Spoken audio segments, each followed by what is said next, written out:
De lo que voy a hablar hoy es de cómo podemos utilizar la ecografía a pie de cama o POCUS como una herramienta diagnóstica en el caso de que tengamos una crisis de hipotensión o de hipoxia en el perioperatorio, ya sea en el pre, como en el intra, como en el postquirúrgico. A ver qué no puedo pasar acá. Como objetivos de la clase, obviamente vamos a destacar lo que dije antes, vamos a destacar la importancia de la ecografía básica como la herramienta para la toma de decisiones en el perioperatorio, tanto sea para las situaciones electivas como las situaciones urgentes. Las situaciones electivas, ¿a qué me refiero? Tener una duda si un paciente tiene una estenosis aórtica o no, qué tipo de anestesia vamos a hacer o qué no hacer. Podemos hacer un escaneo con el ecógrafo y eso nos va a ayudar a tomar una decisión por sí o por no, o por la técnica de anestesia que vamos a usar. Y en el caso de que tengamos una urgencia, saber que es una potente herramienta que nos va a ayudar en el diagnóstico para una toma de conducta o por lo menos para dar un diagnóstico en el caso de que conducta no tengamos para tomar. Y obviamente para eso voy a describir algunos de los protocolos validados para ecografía en el perioperatorio o de POCUS. Hay un montón. Hay algunos que son los más conocidos, que son los que yo voy a nombrar en esta charla, que son FOCUS, FAST y ultrasonografía pulmonar. En cuanto a lo que es POCUS o Point of Care Ultrasound o la ecografía al pie de cama, básicamente se trata de usar el ecógrafo con fines cualitativos, o sea, siempre nos vamos a hacer un examen que tiene que ser simple, tiene que ser rápido y tiene que ser orientado a objetivo. Nosotros tenemos una duda diagnóstica, entonces tenemos que buscar una respuesta por sí o por no. Entonces no vamos a hacer un diagnóstico de un número, ni a sacar una cuenta, ni nada muy específico que nos lleve mucho tiempo, sino cosas que rápidamente nos ayuden a tomar una decisión. De eso se trata más que nada la ecografía en el pie de cama. No son exámenes detallados que haría un especialista, por ejemplo, en consultorio, un ecocardiografista o lo que sea. Eh, Como indicaciones clínicas que tiene la ecografía, hay miles, nosotros la usamos todo el tiempo, por ejemplo, si tenemos que poner un acceso vascular, si tenemos que hacer un bloqueo, si tenemos que evaluar un paciente con una vía aérea dificultosa. Más que nada, también incluso hay descrito algunos protocolos para lo que es evaluación de nervio óptico, hipertensión endocraniana, evaluación de perfusión. Hay muchas cosas, más que nada lo que me voy a centrar en lo que nos puede ayudar en el asunto de urgencia, que es en ecografía cardiovascular, pulmonar y algo de, podría hablar o algo no, depende cómo vengo de tiempo, de lo que es evaluación de líquido libre abdominal y estómago ocupado. Entonces, si nosotros tenemos un paciente en quirófano, puede ser antes de hacer la anestesia, durante la anestesia o en la recuperación, inestable hemodinámicamente. No le podemos hacer un diagnóstico con los exámenes que tenemos, con el examen físico, no sabemos si está sangrando, si no. Entonces, ¿en qué nos puede ayudar la ecografía en un paciente como para tratar de darle una vuelta y decir, bueno, está hipotenso, está taquicárdico o está lo que sea por esta causa? O también nos puede decir la causa o nos puede descartar la causa que nosotros sospechamos que puede llegar a ser. Entonces, lo que dicen los protocolos, las guías o la bibliografía es que si nosotros evaluamos la hemodinamia del paciente, para evaluarlo mediante forma ordenada, tenemos que imaginar al paciente como un circuito cerrado, en el cual tenemos las tuberías, que vendrían a ser los vasos, tenemos el tanque, que vendría a ser los lugares donde se pueden formar un tercer espacio, líquido libre, puede ser una cavidad torácica o cavidad abdominal, y una bomba, que es la que genera todo el movimiento de la sangre en ese circuito, que es el corazón. Entonces, en estos tres puntos es donde se basan los protocolos para evaluación de la hemodinamia en un paciente. Generalmente puede ser con algunos otros exámenes complementarios, pero acá en este caso va a ser sobre ecografía. Obviamente, para evaluación de la bomba vamos a hacer ecocardiografía. Para evaluar la formación del tercer espacio o de líquido libre, vamos a aplicar lo que es protocolo FAST para evaluar hemoneumotórax o líquido libre abdominal y evaluación de la vena cava inferior para ver el estado de la volemia del paciente a nivel de los vasos. Entonces, como primer protocolo, que voy a describir si nosotros sospechamos o tenemos una sospecha diagnóstica de que la causa de la inestabilidad hemodinámica en el paciente es de causa cardíaca. Lo primero que uno de los protocolos que podemos aplicar es el protocolo FOCUS, orientado a la parte cardiovascular. Las características del protocolo es un protocolo POCUS, entonces las características van a ser las mismas que las de cualquier protocolo POCUS. Simple, rápido, cualitativo, no saca medidas, sino que responde preguntas por sí o por no. Orientado a objetivo, nosotros sospechamos que tiene derrame, buscamos derrame. Sospechamos que tiene una valvulopatía, buscamos la válvula. No vamos a hacer un escaneo completo, sino que tenemos que centrarnos en lo que nosotros sospechamos que puede llegar a tener. Y obviamente no busca hacer un diagnóstico morfofuncional detallado de, por ejemplo, evaluar la FEI exacta del paciente, porque te lleva tiempo y en una situación de crisis no te ayuda en nada. Entonces, estos protocolos nos van a ayudar a determinar la función cualitativa biventricular, tanto derecha como izquierda. Podemos ver anomalías valvulares groseras, podemos ver una estenosis aórtica, una insuficiencia mitral. Obviamente, una de las cosas que más nos ayuda en el caso de que el paciente tenga un derrame pericárdico con un taponamiento, nos va a servir para evaluar eso, una de las cosas también más sencillas de ver. Si sospechamos isquemia, o sea, que el paciente tenga alguna isquemia segmentaria o alguna isquemia coronaria, hipomotilidad parietal, y obviamente va a servir para evaluar el estado de la precarga, si el ventrículo se llena o no se llena, si está vacío o no. Entonces, también asociado a eso, a lo que es la evaluación VEXUS, la posibilidad de que el paciente responda o no a volumen. Entonces, nosotros tenemos ese paciente de la primera foto que está inestable hemodinámicamente, tenemos un ecógrafo, no tenemos un diagnóstico certero, entonces vamos a decir, bueno, ¿qué hago con esto? Tenemos que empezar a sacar las ventanas o las imágenes para tratar de buscar la información que nos va a brindar la ecografía y tenemos que saber de esas imágenes qué información nos va a aportar cada una de las imágenes.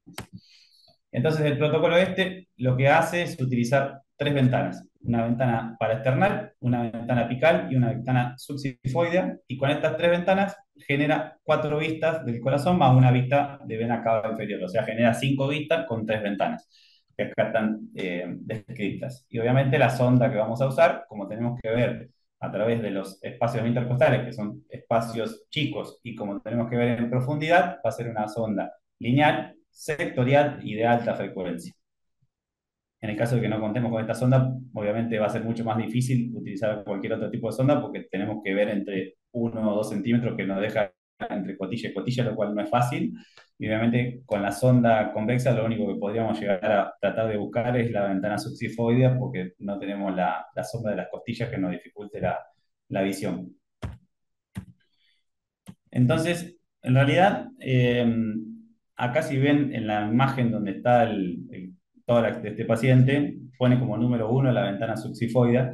La realidad es que si la situación es de extrema urgencia, la ventana, o por ejemplo, puede ser un paciente estable hemodinámicamente grave o un paciente en paro, la ventana de elección para empezar el escaneo siempre es la subsifoidea, por una cuestión de que es más rápida de tomar, porque apoyamos el ecógrafo debajo del apéndice sifoides y no tenemos que tratar de buscar una imagen entre medio de las costillas. Si en el caso de que la situación no sea tan urgente, podemos hacerlo de manera más ordenada, empezando por las paredes externales, por la apical y después, por último, ir a la subsifoide.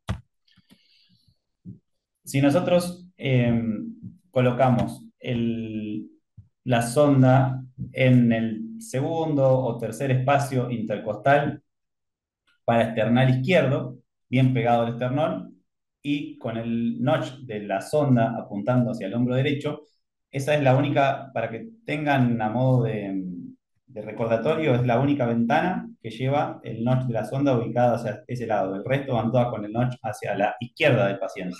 Entonces lo que vamos a obtener acá es una ventana para external eje larga, donde acá vemos en el esquema, se ve bien con un corte longitudinal de el ventrículo izquierdo, aurícula izquierda, válvula aórtica, tracto de salida, la aorta y la raíz de... Nada más, perfecto.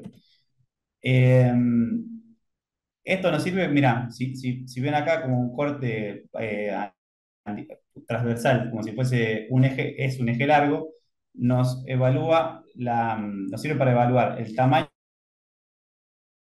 lo vemos casi en la totalidad. Vemos un Doppler, acá podemos ver el flujo, si es turbulento y si tiene insuficiencia. Y también, obviamente, vamos a evaluar válvula vórtice o si tiene insuficiencia.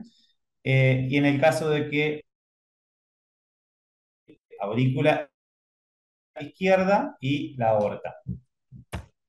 Si nosotros en esa misma posición donde teníamos el notch, hacemos una rotación de 180 grados y el notch del ecógrafo los apuntamos hacia el hombro izquierdo del paciente, lo que vamos a hacer es tener un paraesternal también, pero esta vez vamos a estar cortando los ventrículos en un eje corto. También podemos cortar más arriba y agarrar las aurículas o cortar más hacia el ápice.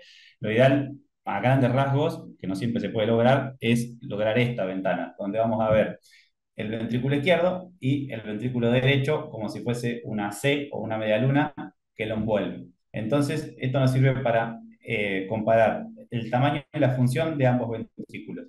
En el caso de que nosotros sospechemos que ese paciente tenga un TEP o alguna causa que nos genere sobrecarga de ventrículo derecho o hipertensión pulmonar, este ventrículo derecho, en vez de estar como una C apoyado sobre el ventrículo izquierdo, ya va a tender a deformar el tabique y va a tomar como si fuese una forma de una D, y es el signo de la D que nos indica como si el paciente tuviese hipertensión pulmonar o hipertensión de cavidades derechas. También es una buena ventana para evaluar el estado de la precarga del ventrículo izquierdo, porque acá tenemos los músculos papilares y en cada sístole, si estos músculos papilares se tocan, lo que nos va a dar es el signo del beso de los papilares, y eso habla de que el paciente está hipovolémico o que tiene un estado de baja precarga. Y después también lo que tiene de bueno esta ventana es que es una ventana que nos correlaciona la motilidad segmentaria con la irrigación de los ventrículos. Entonces esto nos va a permitir, en el caso de que tengamos un paciente hipotenso que sea de causa coronaria, por lo menos, obviamente nosotros en quirófano no vamos a hacer nada, porque no vamos a trombolizar un paciente en quirófano, pero si tenemos que presentarle al paciente después a una unidad coronaria o a un terapista, no es lo mismo decir, tengo paciente hipotenso, no sé qué tiene, hacerle un escaneo ecocardiográfico y ver, por ejemplo, que tiene una hipomotilidad de la pared lateral del ventrículo izquierdo y decir, mira, sospecho que tiene una isquemia de la circunfleja, por ejemplo. O sea, podemos hacer una presentación de un paciente o dar un diagnóstico aproximado o algo de lo que sospechamos al profesional que nos va a recibir el paciente del otro lado. Obviamente que eso va a cambiar mucho la conducta que pueda llegar a tener el otro. Bueno, si seguimos con el escaneo, si nosotros vamos en vez de la línea paraesternal izquierda, bien pegada al esternón, vamos a la línea media clavicular. Entre el quinto, sexto espacio intercostal, lo que vamos a ver es una vista de 4 cámaras del corazón desde el ápice. Lo que hace es un corte como si fuese coronal de ambos ventrículos, ambas aurículas, y nos permite evaluar también la mitral y la tricúspide. Obviamente, si nosotros vemos casi todo el corazón y las 4 cámaras, nos va a permitir evaluar tanto función sistólica y diastólica, regional y global del corazón esta ventana. Nos permite comparar el tamaño de las aurículas y los ventrículos, va a evaluar obviamente mitral y tricúspide, y en el caso de que nosotros sospechemos que el paciente tenga una isquemia o alteración de la perfusión de la ADA, vamos a poder evaluar la motilidad apical. Esto de MAPS se lo puse, pero ya no sería básico, es algo un poco más avanzado, que es evaluar la contractilidad del ventrículo izquierdo a nivel entre el anillo mitral y el ápice. Debe ser más o mayor a 8 milímetros, pero bueno, eso ya es un poco más avanzado como para lo que incluye esta clase. Y esta ventana, que es lo que le decía al principio, es la ventana que nos da un corte de 4 cámaras, pero desde la ventana subsifoidea. Nos evalúa el BD y la tricúspide, más allá de las ventajas de las descripciones que teníamos en la apical 4 cámaras, pero la ventaja que tiene la ventana subsifoidea, con el notch apoyado, la sonda apoyada transversalmente y el notch hacia la derecha, hacia la izquierda del paciente, es que es una ventana, al no tener que buscar entre los espacios intercostales, rápida de obtener. Entonces, hay algunos protocolos como FIT o PIL que son protocolos descriptos para tratar de buscar una causa reversible en el caso de pacientes en paro cardíaco o de extrema urgencia en inestabilidad hemodinámica, que nos permiten hacer un escaneo muy rápido para poder diagnosticar o descartar una causa que se pueda revertir. Por ejemplo, un paciente que está en asistolia, que está taponado, lo que sea, que nosotros podamos revertir esa causa. Y por último, si nosotros estamos situados en la ventana subsifoidea, pero en vez de tener el ecógrafo o la sonda de manera transversal, la colocamos de manera longitudinal o vertical con el notch hacia cefálico, lo que nos va a permitir es evaluar en esta misma ventana el diámetro y el estado con respecto al ciclo respiratorio de la vena cava inferior. Hay un montón de estudios que predicen esta medición de la vena cava inferior como una medición no invasiva, sensible y específica del estado de la volemia y una posible predicción de respuesta a volumen. Obviamente no es certero, pero da mayor especificidad de que un paciente pueda llegar a responder a volumen o no. Si nosotros tenemos un paciente, obviamente, lo que evalúa es que la vena cava inferior tenga más o menos de 21 milímetros, o sea, si está dilatada o no dilatada, y la relación que tiene este paciente con el ciclo respiratorio, obviamente si el paciente está en ventilación espontánea, cuando el paciente inspire, la presión va a ser negativa del tórax y la vena cava va a tender al colapso. Y en el caso de que el paciente, como es la gran mayoría de nuestros pacientes, esté en ventilación mecánica, la presión del tórax en inspiración no va a ser negativa, sino que va a ser positiva, y lo que se evalúa es el índice de distensibilidad, porque la vena no se va a colapsar, sino que se va a distender en cada inspiración del paciente, porque la presión del tórax va a ser positiva. Entonces, lo que dicen los estudios y todos los estudios que se hicieron con respecto a esto es que si nosotros tenemos una cava inferior menor a 21, como les dije antes, menor o igual, y durante la inspiración espontánea se colapsa mayor al 50% o tiene un índice de distensibilidad mayor al 15% en pacientes ventilados, es muy probable que este paciente esté hipovolémico y que tenga una buena respuesta a volumen. Obviamente pasa lo contrario cuando la vena está dilatada, cuando no tiene colapso inspiratorio o no tiene distensibilidad con la ventilación mecánica. Es un paciente que muy probablemente no tenga buena respuesta a volumen. Entonces, a modo de resumen, esto es un cuadrito que yo armé como para dar un resumen a todo lo que nosotros tenemos. Si nosotros tenemos ese paciente hipotenso, hacemos un escaneo ecocardiográfico, vemos que tiene ventrículos hiperdinámicos y que la contractilidad de los ventrículos es adecuada, podemos ver la vena cava inferior, vemos que está colapsada, que el área de fin de diástole y el área de fin de sístole están reducidas, podemos seguramente pensar que el paciente está hipovolémico. Si la vena, por el contrario, la vena cava inferior está dilatada, el área de fin de diástole es normal y el de fin de sístole es reducida, muy probablemente este paciente no esté hipovolémico, no vasomotor, y que se va a beneficiar en vez de carga de líquido, con un fármaco vasoactivo.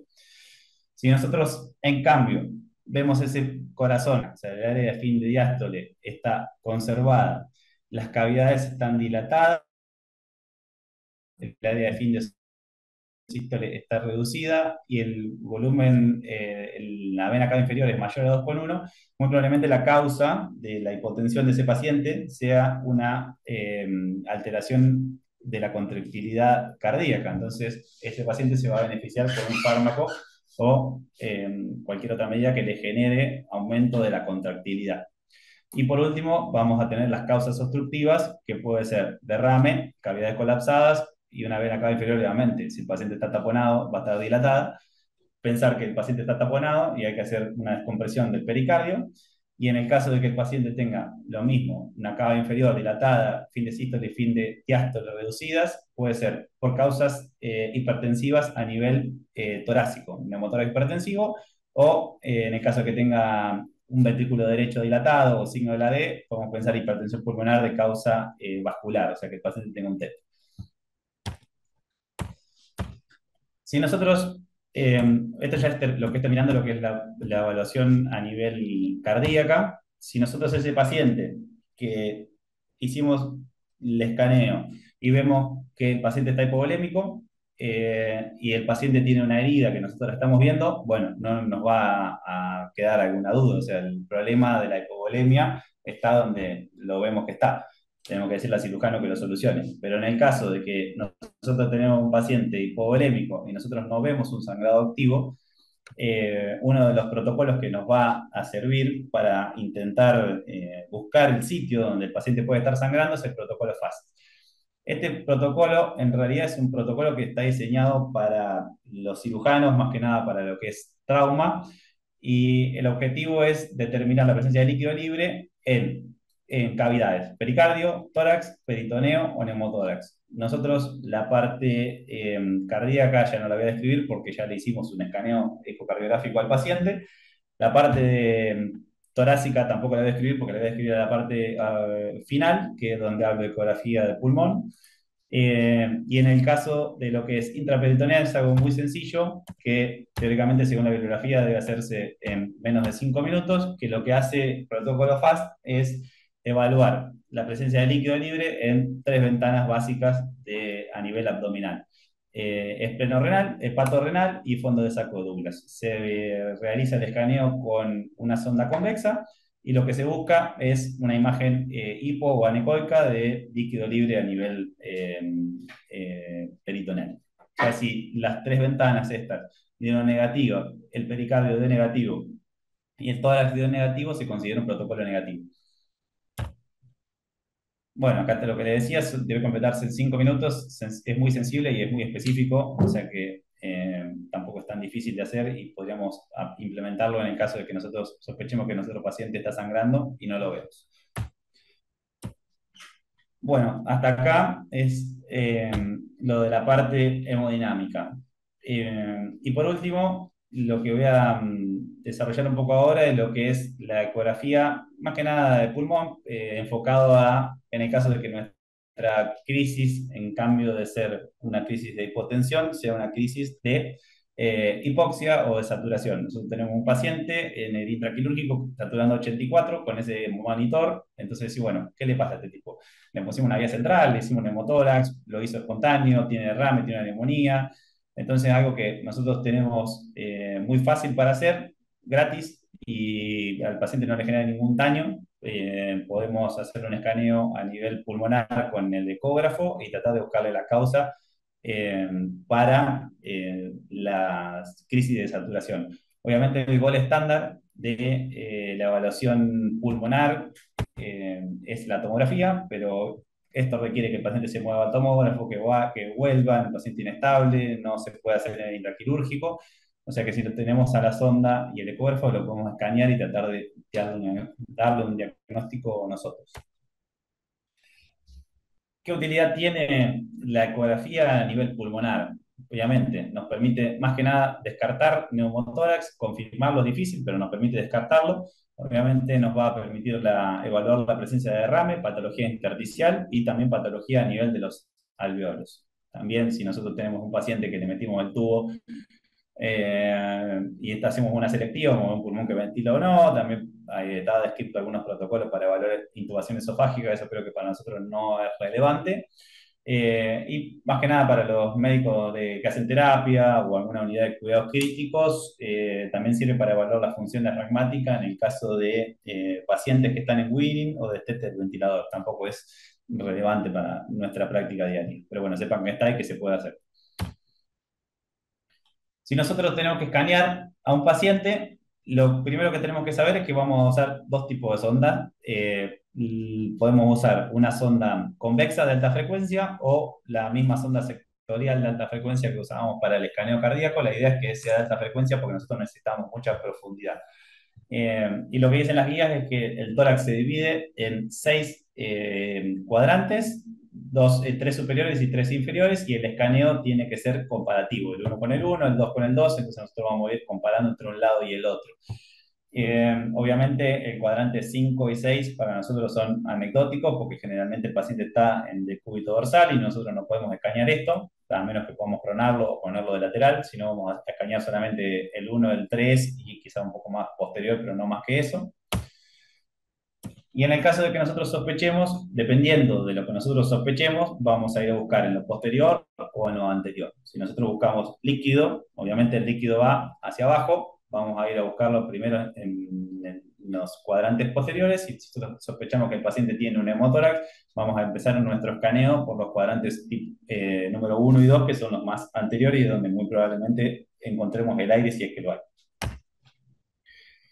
Entonces, si nosotros pusimos una vía central, le hicimos un bloqueo a un paciente, un supraclavicular, cualquier cosa que pueda llegar a generarle un neumotórax.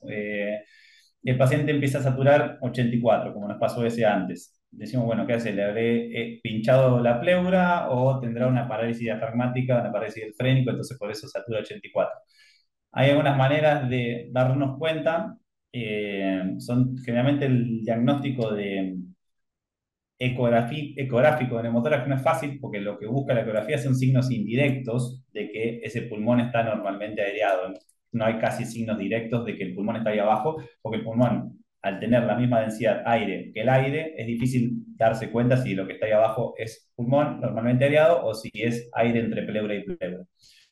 Entonces, con una imagen estática como la que nosotros tenemos acá, en la que vemos la pared del tórax, las costillas con su sombra, la pleura y las líneas A, que son la reverberación de la pleura, o un artefacto que se produce como repetición de la imagen pleural, porque debajo de la pleura hay aire, no podemos decir que este paciente lo tiene o no lo tiene. O sea, no tenemos manera de saberlo con una imagen estática como la que vemos acá. Como les dije antes, vemos la línea de la pleura y las líneas A que no nos dicen nada. Entonces, lo que vamos a empezar a buscar son signos indirectos de que debajo de esa pleura hay un pulmón que se está moviendo. Entonces, lo primero que tenemos que ver es si tenemos lung sliding, que vendría a ser el deslizamiento pleural. Como vemos acá en el video, en la imagen de la izquierda tenemos deslizamiento pleural, en la imagen de la derecha no tenemos deslizamiento pleural. Esto nos puede decir que hay aire o que hay neumotórax o que no hay neumotórax, no, simplemente que el pulmón ahí abajo no se está moviendo. Si el pulmón tiene una parálisis diafragmática, si tiene una intubación selectiva o si tiene alguna otra patología que impide la ventilación de ese pulmón, tampoco vamos a tener lung sliding ni movimiento. Lo que sí es que si lo tenemos, ese pulmón está normal y no tiene neumotórax. Si se nos dificulta verlo, lo que podemos hacer es utilizar un modo M, que el modo M básicamente lo que hace es representar una línea de puntos en una línea de tiempo. Entonces, si hay movimiento, lo que vemos acá a la derecha es el signo de la playa, básicamente donde vemos las líneas o código de barra, que vendría a ser la pared pleural, y debajo, como el pulmón se está moviendo, se ve como si fuese esa barra, se ve, de verse barra, se ve como si fuese arena. Entonces, eso es lo que nos dice que ahí debajo hay un pulmón que se está moviendo. Si tenemos código de barra, como les vuelvo a decir, quiere decir que no se está moviendo, pero tampoco te confirma que el paciente tiene un neumotórax. En el caso de que no pudimos, o no pudimos descartarlo al neumotórax con lung sliding, lo que tenemos que seguir es buscando los signos indirectos de que haya pulmón ahí abajo. Si tenemos líneas B, ahí abajo hay pulmón, porque las líneas B reflejan un aumento de la densidad del intersticio. Si hay neumotórax, no hay líneas B. Entonces ya si nosotros vemos un pulmón con o sin lung sliding, pero con líneas B, ya descartamos que ese paciente tiene neumotórax. El único signo que es, en vez de ser de descarte, es un signo que confirma que ese paciente tiene un neumotórax, es lo que se llama punto pulmonar, que es un signo que es difícil de encontrar según la bibliografía. Yo personalmente jamás lo vi. Seguramente o está descrito en campos medios o posteriores, que vendría a ser tratar de encontrar el lugar en donde la pleura visceral se une con la parietal en el caso de que el paciente tenga una separación de esas pleuras. Entonces lo que veríamos sería esto. Entonces, si vos ves esto, decís, bueno, acá la pleura visceral está separada de la parietal, este paciente tiene un neumotórax porque esa pleura deberían estar juntas. Es como les digo, está descrito como un signo difícil de encontrar en la bibliografía, así que seguramente debe ser realmente difícil o imposible de encontrar. Yo nunca lo pude ver. Y por último, si nosotros tenemos un paciente que tiene un pulmón normalmente aireado, pero que el pulmón no se está moviendo porque está o intubado selectivo o porque está con una parálisis diafragmática, ese pulmón va a reflejar el latido cardíaco. Entonces, lo que vamos a ver es el pulso pulmonar.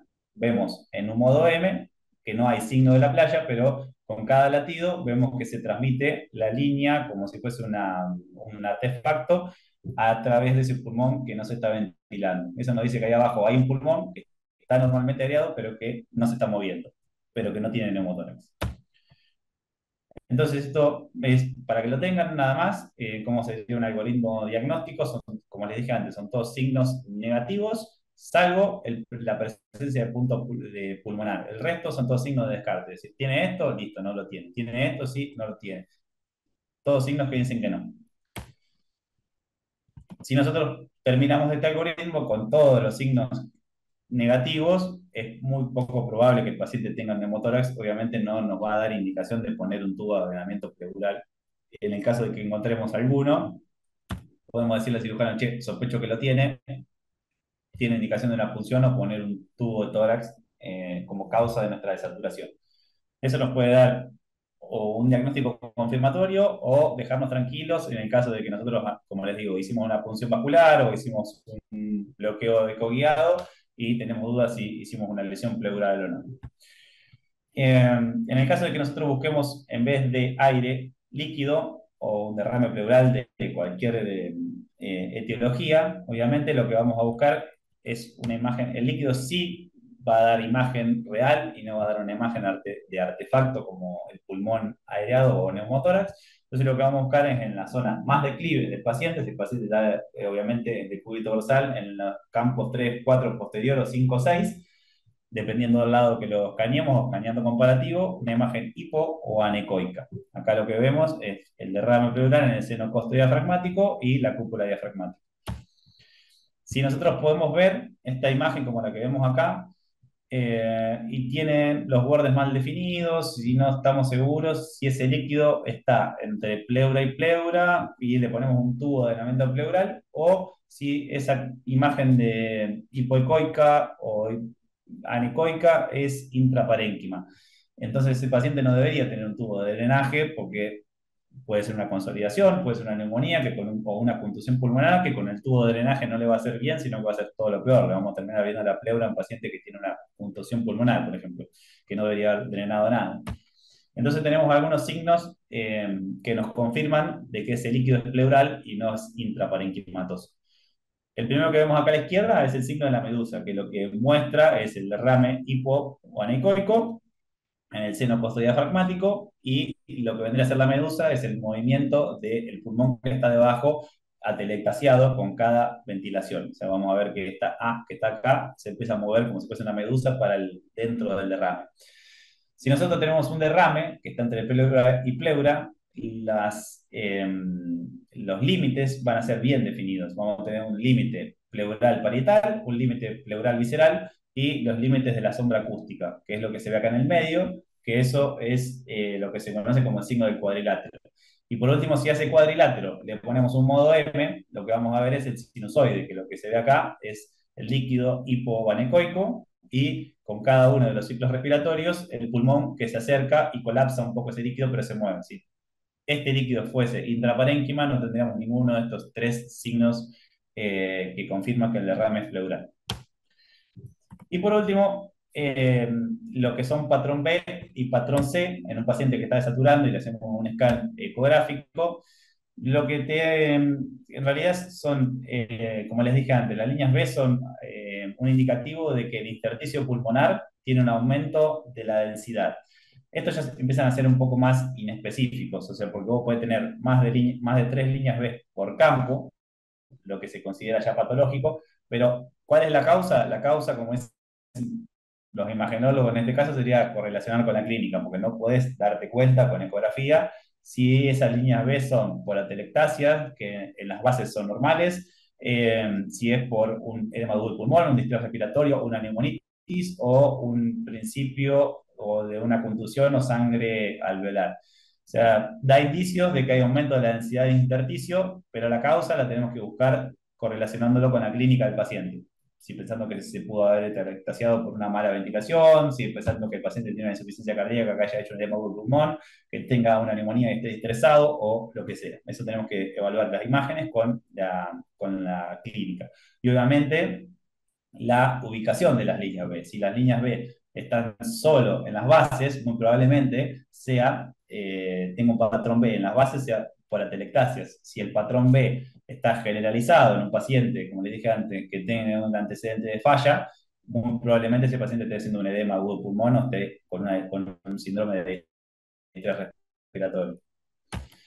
Y por último, el último patrón que vamos a encontrar con el escaneo pulmonar es el patrón C, que esto ya es raro que nosotros lo encontremos en quirófano y menos por una causa aguda, que es cuando el patrón B ya evoluciona a una hepatización total, cuando ya aparte del aumento de la densidad del intersticio hay un acopamiento alveolar por sangre o células o material o lo que sea, entonces ya es el patrón de hepatización. Puede ser una neumonía asociada a derrame, un paciente con una contusión pulmonar, un infarto pulmonar avanzado. Pero bueno, como les digo, eso ya es raro que sea una causa aguda de desaturación o hipoxia y en el intraquirófano. Lo más probable es que esto no, lo podemos ver en un paciente que llega más avanzado, lo hagamos al escaneo y lo encontremos una imagen como esta. Bueno, a modo de conclusiones, como les dije antes, esta charla es más que nada para que sepan y que tengan presente que el ecógrafo es una herramienta que es fácil, es rápida, es repetible y que es confiable para hacer un diagnóstico. Nosotros podemos basar una conducta, como les digo, pasarle volumen, ponerle un inotrópico, ponerle un tubo de tórax o lo que sea al paciente si nosotros estamos seguros del escaneo que hicimos y ese escaneo nos da una confirmación diagnóstica o nos descarta un diagnóstico en una situación urgente o electiva. Las desventajas que tiene hoy en día ya son mínimas porque las dos grandes ventajas que tiene el ecógrafo es que el operador es operador dependiente. Esto se puede sobrellevar bastante fácil porque nosotros tenemos un ecógrafo y estamos haciendo procedimientos todo el día, podemos escanear y obtener una habilidad para sacar las ventanas, para conocer lo normal del paciente y cuando el día que veamos lo anormal podemos decir, che, mira, esto no es como lo que veo todos los días. Y disponibilidad de equipo ya hoy en día eso es algo que no se suele ver porque en la anestesia del ecógrafo está en casi todos los quirófanos. No sé si debe haber algún quirófano en Mar del Plata, por lo menos, que no cuente con un ecógrafo, aunque sea portátil o de baja calidad, lo que sea, como para poder hacer un escaneo básico y rápido. Entonces hay que conocer los protocolos, hay que practicarlos en los pacientes sanos y en el momento en el que nosotros tengamos una crisis de urgencia nos puede ayudar a tomar una conducta. Y bueno, eso es todo.